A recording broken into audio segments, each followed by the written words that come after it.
আসসালামু আলাইকুম।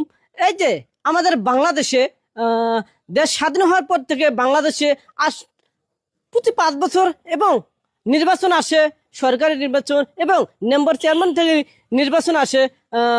নাই কোনায় যে রাস্তাঘাটের অবস্থা দেখেন, আমাদের বাংলাদেশের রাস্তার অবস্থা দেখেন যে আমরা এক কোনায় ব্যবহার করি। এই যে রাস্তাঘাট না দেখাতে একটি গাড়ি যাইতে পারে না।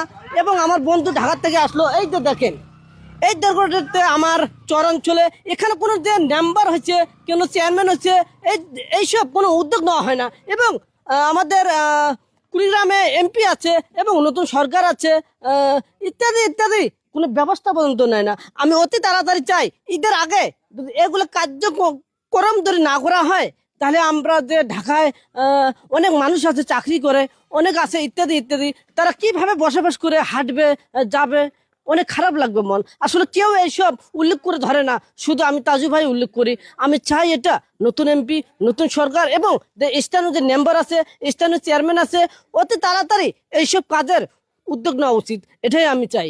আসলে আর একটা কথা না বললে নাই, আবার বলতে হয়। মনে পড়লো পাশে বাজার, এই যে দেখতে পাচ্ছেন, মানুষ দেখতে পাচ্ছেন, এই রাস্তা